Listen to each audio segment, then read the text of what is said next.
Ya, Yesaya 60 juga menubuatkan bagaimana kegelapan dan kekelaman menutupi bangsa-bangsa.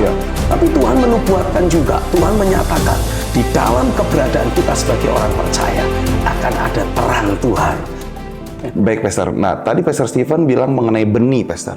Artinya kalau misalkan selama ini orang percaya terus mengalami kekalahan, artinya ini salah menerima benih kah, Pastor?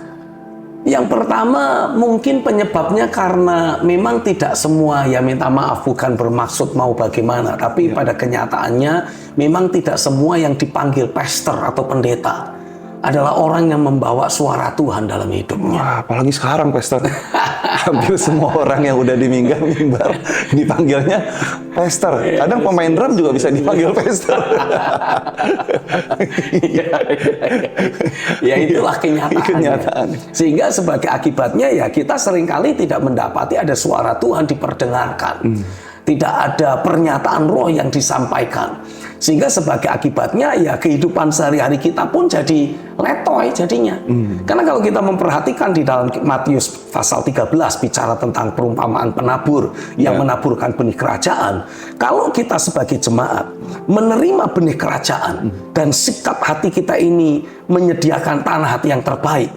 Kita mau menyatukan apa yang sudah ada dalam pikiran kita dengan pesan firman yang ada. Jadi bukan pesan firman itu disaring dengan konsep pikir kita, tidak. Ini konsep pikir kita harus dibongkar semua ini.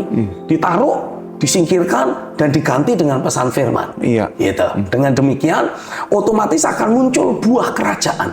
Nah, tanda adanya buah kerajaan dalam hidup kita, itu kalau kita tidak khawatir, takut, tidak. Karena Alkitab mengatakan kalau benih kerajaan itu masuk di tanah hati yang terbaik, minimal itu akan muncul buah 30 kali lipat. Dan di Matius 13 itu digambarkan orang yang memunculkan buah 30 kali lipat itu sama seperti seseorang yang mencari mutiara yang indah, mencari harta yang berharga. Begitu ketemu mutiara atau harta yang berharga itu, dia rela menjual harta miliknya untuk mendapatkan mutiara dan harta yang berharga itu. Maksudnya apa?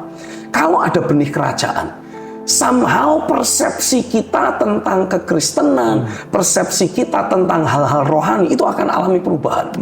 Tuhan membuka mata hati kita untuk bisa melihat realita kemuliaan kerajaan sorga yang jauh melebihi kemuliaan yang ditawarkan dunia. Dan ketika mata hati kita terbuka melihat kemuliaan sorga lebih dari semua-muanya, kita itu rela melakukan apa saja, rela mengorbankan apa saja untuk mendapatkan realita kerajaan tersebut. Sehingga sebagai akibatnya apa? Ya kehidupan kita otomatis tidak akan lemah-lemah, males-malesan ibadah, jarang berdoa, alasannya sibuk dan sebagainya. Tidak mungkin. Kita pasti akan lebih ngotot, lebih gila-gilaan, habis-habisan, mati-matian mengejar Tuhan. Baik itu dalam doa, dalam penyembahan, mungkin kita juga merasa, wah saya butuh diperlengkapi. Jadi ikut pelatihan ini, ikut seminar itu, di mana si hamba Tuhan betul-betul membawa kita terhubung dengan realita kerajaan. Itu kalau kita mendapati banyak kehidupan orang Kristen atau bahkan para pendeta yang sedang suam, tawar hati, apapun alasannya, itu menandakan tidak ada benih kerajaan dalam hidupnya. Itu sudah pasti. Nggak bisa ditawar-tawar itu. Tidak bisa ditawar-tawar. Jadi kalau saudara mendapati, engkau mengevaluasi diri dan mendapati, wah aku kok suam ya, aku kok rasa hambar ya, pasti sudah engkau tidak memiliki ada benih kerajaan dalam hidupmu. Tidak bisa tidak, engkau harus mulai mencari di mana benih itu ditaburkan dan memposisikan dirimu untuk terima benih kerajaan. Satukan pikiran dan hatimu untuk diselaraskan dengan benih kerajaan yang ada, sehingga mata hatimu terbuka untuk melihat kemuliaan kerajaan. Dan dengan engkau melihat kemuliaan kerajaan, otomatis dari dalam dirimu benih kerajaan itu akan bekerja mendorong, menggerakkan engkau mati-matian, gila-gilaan, habis-habisan mencari, mengejar realita dari kerajaan yang ada, yang Tuhan sedang hadirkan. Sehingga realita Tuhan pun tidak akan pernah hilang dari hidupmu. Rohmu selalu berkobar-kobar, hatimu terus menyala-nyala. Dan hari hari ini saya berdoa sekali lagi di dalam nama Yesus. Biar seberapa banyak engkau yang sedang melihat tayangan ini, sekali lagi Roh Kudus dicurahkan, kuasa firman dicurahkan, dan bekerja dalam batinmu, membuat rohmu kembali berkobar-kobar, membuat hidupmu kembali menyala-nyala dengan kuat. Haleluya, terjadilah ada personal revival terjadi dalam hidupmu. Aku lepaskan kuasa Roh Kudus, terimalah, terjadilah dalam nama Yesus. Haleluya, amin, amin, amin. Berarti kalau kita terima benih kerajaan, ini sifatnya benih kerajaan ini agresif ya Pastor? Oh yes. Sangat agresif Di sekali. dalam benih itu ada kehidupan. Nah, saya berbicara tentang benih firman ya. Iya. Di dalam firman ada hidup. Itu yang ditulis dalam Yohanes pasal yang pertama. Dan hidup itu adalah terang bagi manusia. Jadi kalau kita mulai menerima benih kerajaan sorga, ada suara Tuhan masuk dalam hidup kita, harusnya kehidupan ilahi itu akan mulai berakumulasi dalam diri kita. Dan harusnya sampai limpah gitu. Yes, sampai melimpah. Dan harusnya kalau ada kehidupan ilahi, yang namanya orang hidup kan ya bergerak. Pasti ada pergerakan, ada dinamika di dalam batin kita, mendorong kita, menggerakkan kita untuk mencari firman lebih lagi, mencari realita Tuhan lebih lagi, sehingga betul-betul seluruh keberadaan kita ini ditenggelamkan di dalam realita Tuhan. Amin. Dan menggerakkan kita untuk melakukan kehendak Tuhan itu, Pastor. Pasti akan mendorong kita, memposisikan kita untuk betul-betul mulai mencari, menemukan kehendak Tuhan dan melakukannya dengan setia. Amin, amin, amin. Jadi inilah jendela kesempatan yang mesti kita ambil dari sekarang ya Pastor. Masuki dari sekarang. Harus kita jangan kejar. ditunda lagi, Jangan Pastor. ditunda lagi. Karena berdasarkan arahan profetis yang Tuhan berikan untuk kita, di hari-hari terakhir nanti, suka tidak suka, yang bisa menolong kita hanya firman. Kalau kita hidup dari firman, barulah langit dan bumi ini bisa berlalu. Tapi firman dan orang yang berpegang pada firman akan tinggal tetap. Ya, kita membaca dalam Kejadian pasal 26, ketika terjadi bencana kelaparan di negeri orang Filistin, Ishak diperintah Tuhan untuk tetap tinggal di negeri itu, walaupun sedang mengalami bencana. Tapi karena Ishak taat terhadap suara Tuhan yang datang, Tuhan memberkati Ishak dengan luar biasa. Jadi ketika Alkitab menuliskan Ishak itu menuai 100 kali lipat, ini tidak ada kaitannya dengan duit. Kalau saya memberi 1.000, nanti saya dapat 100.000. Emang Tuhan lagi dalam bisnis judi atau apa? Judi online gitu. Dijauhkanlah kiranya dari antara kita-kita yang melihat ya. Jangan sampai itu yang kita lakukan. Nah, saya mendapati yang dimaksud 100 kali lipat ini adalah wujud kedaulatan tangan Tuhan. Ketika kita taat, langit terbuka atas kita, kedaulatan Tuhan bermanifestasi. Sehingga walaupun sepertinya Ishak ada di negeri orang yang sedang kelaparan, tapi berkat Tuhan terus melimpah. Dan itulah yang saya percaya akan Tuhan kerjakan di hari-hari ke depan, di mana ada banyak kegoncangan, dan semua ahli sudah memprediksi dan menyatakan kita ini sedang ada di penghujung awal dari krisis pangan. Di satu belahan dunia iklimnya penuh dengan kekacauan, badai, hujan deras, banjir, dan sebagainya. Di sisi yang lain kering kerontang, tanaman-tanaman banyak yang mati. Apa itu semua? Ini adalah tanda-tanda dari awal terjadinya krisis pangan. Tapi saya meyakini lagi, kalau ada firman yang Tuhan berikan dalam hidup kita, walaupun krisis pangan melanda di mana-mana, tapi Tuhan secara pribadi memelihara kita. Amin. Sama seperti Tuhan memelihara Elia ya, Pastor. Di dalam kitab 1 Raja-Raja pasal yang ke-17, bencana kelaparan melanda seluruh negeri, tapi suara Tuhan yang datang dalam hidup Elia membuat Elia terpelihara secara ilahi. Bayangkan, burung gagak dikasih perintah sama Tuhan untuk kasih makan Elia. Dan nature burung gagak ini bisa berubah. Dari burung yang paling rakus, mana mau orang rakus berbagi. Burung rakus tidak mau berbagi, dia bahkan akan mencuri. Tapi dia rela dibuat berbagi kepada Elia. Itu berubah banget nature-nya ya, Nature-nya 180 derajat berubah banget. Lalu ketika air sungai Kerit semakin kering, Alkitab menuliskan datang suara Tuhan lagi. Ya, jadi ketika saudara mungkin mengalami hal-hal yang buruk dalam hidupmu, jangan takut. Yes. Kadangkala keringnya sungai Kerit dalam hidupmu itu adalah sarana yang Tuhan pakai untuk engkau memberkati banyak orang lain.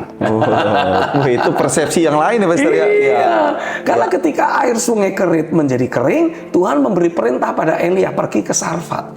Dan di Sarfat Tuhan bilang, aku akan pelihara engkau lewat seorang janda. Walaupun pada kenyataannya justru Elialah yang Tuhan pakai memelihara janda di Sarfat. Karena tepung yang cuma segenggam tidak pernah habis. Minyak yang hanya beberapa tetes tidak pernah habis. Sampai musim kering habis. Wah. Bayangin, itu mau masak roti berapa banyak bisa itu. Kan artinya jadi janda di Sarfat ini jadi pabrik roti akhirnya. Ya kan, jadi dari seorang janda yang awalnya mau bikin segenggam tepung itu jadi roti dimakan bersama anaknya dan mati. Nah, sekarang dia punya pabrik roti. Bakery Sarfat. Sarfat Bakery. Sarfat, langsung pasang pelang gitu. Pasang pelang. Orang bisa diberkati lewat dia.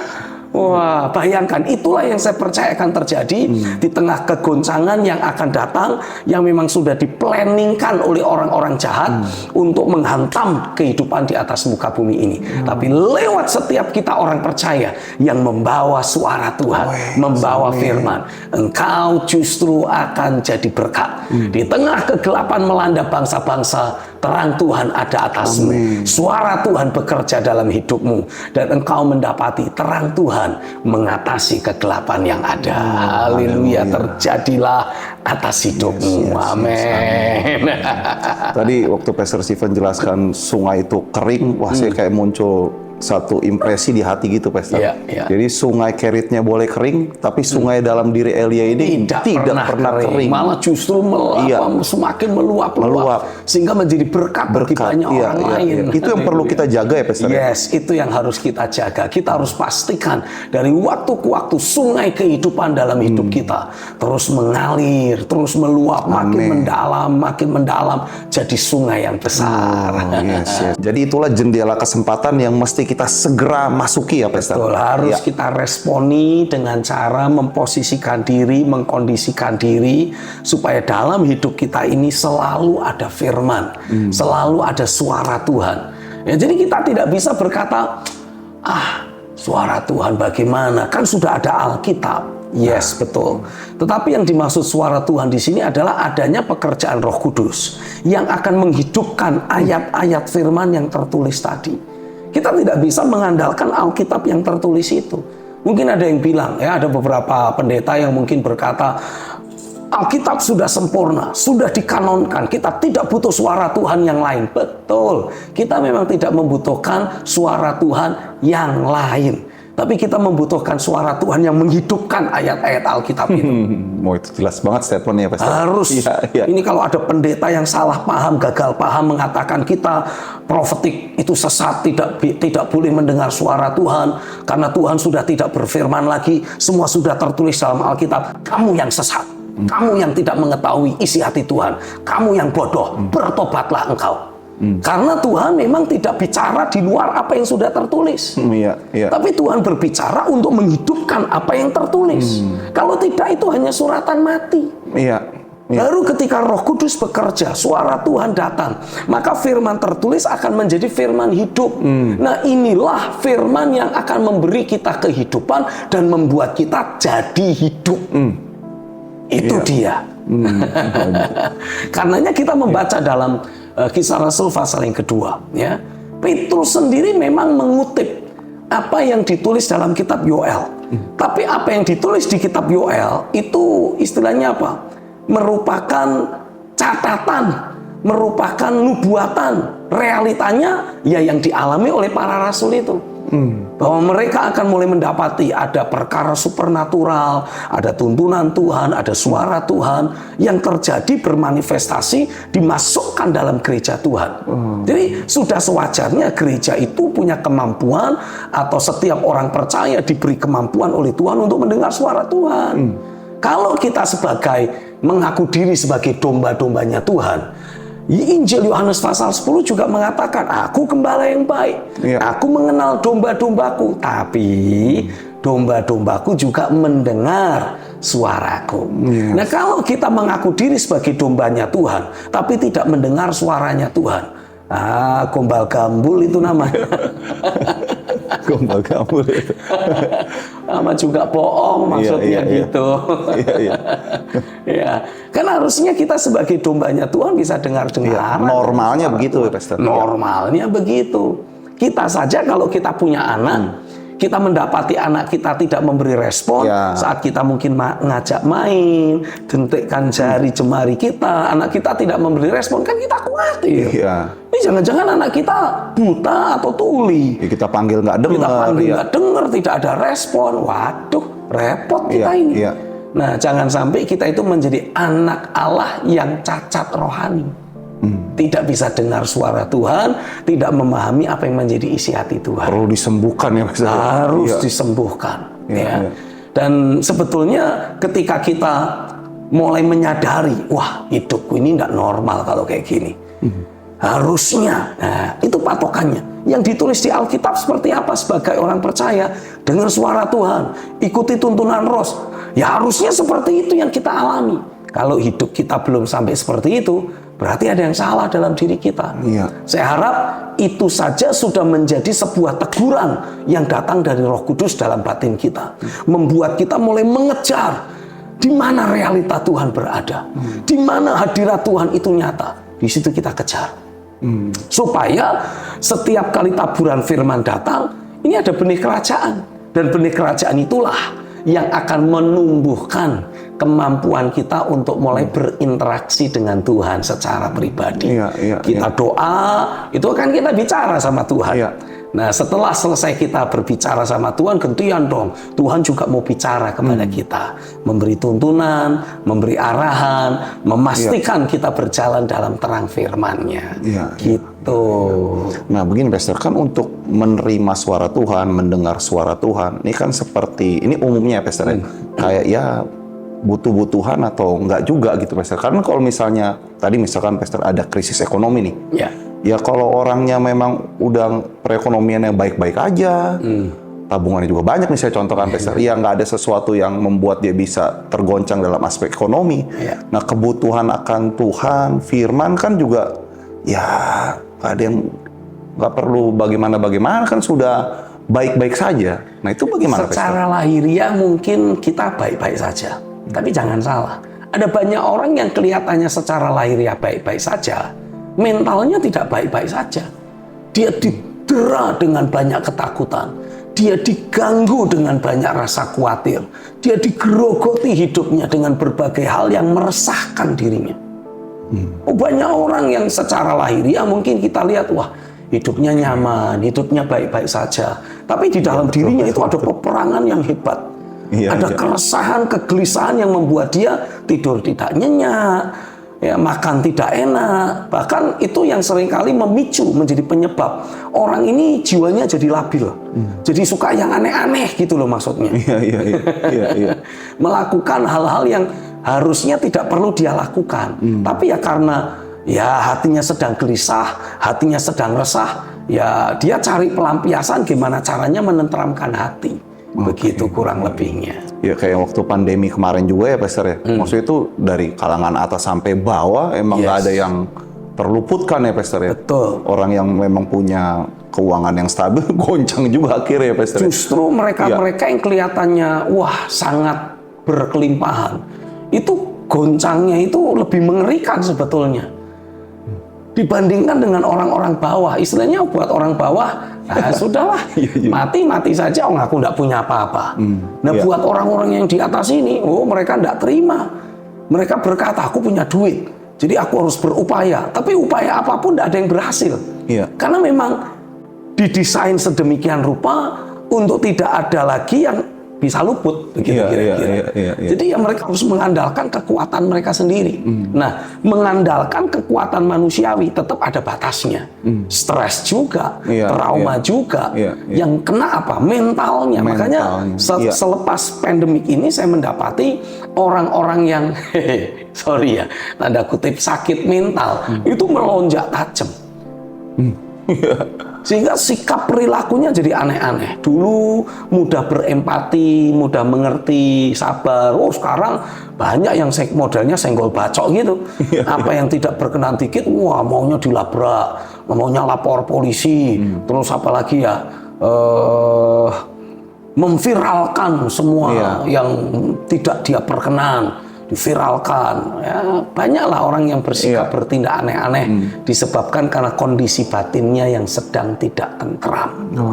Nah, kalau kita membangun sesuai dengan pola di dalam jendela kesempatan yang ada ini, kita akan bisa nikmati apa yang ditulis di Alkitab. Damai sejahtera yang melampaui akal akan memelihara hati dan jiwa kita. Akan berkuasa atas hidup kita. Amin. Sehingga Allah sumber damai sejahtera itu akan memberi kita posisi rohani menginjak-injak iblis. Haleluya. Itu yang seharusnya kita nikmati. Tiap hari, Pastor. Tiap hari, tiap waktu. Soalnya semakin penting banget rasa damai, Pastor. Kayak di masa sekarang tuh kayak cepet banget kehilangan damai begitu. Tapi artinya sesuatu yang sering hilang ini menjadi sesuatu yang sangat berharga banget. Ya, Pastor. Dan itu yang dicari oleh semua orang. Orang sekarang mulai berpikir, ketika pandemik waktu lalu menghantam seluruh dunia, orang mulai berkata, money is not as important as before. Uang tidak lagi sepenting yang dulu-dulu. Orang dulu ngejar uang, orang dulu terus menganggap uang sebagai segala-galanya. Tapi begitu kena pandemik, mereka mendapati semua uang yang mereka punya tidak membawa manfaat apa-apa. Mati ya mati aja. Mau ada orang bilang, tapi dengan uang kita bisa mendapat perawatan terbaik. Ya berapa banyak sih orang-orang yang super kaya mati juga, padahal mereka sudah mendapat perawatan yang terbaik. Jadi apa? Uang sudah tidak berharga lagi. Uang kehilangan nilainya. Nah, di saat seperti itulah, kalau kita melihat ada orang yang bisa senyum, lalu kemudian ngobrol dengan ceria, bahkan kalau di siang hari di bawah pohon bisa terkantuk-kantuk, wah itu sebuah kemewahan yang jarang dinikmati orang. Karena itu sudah menjadi sesuatu yang langka. Ya.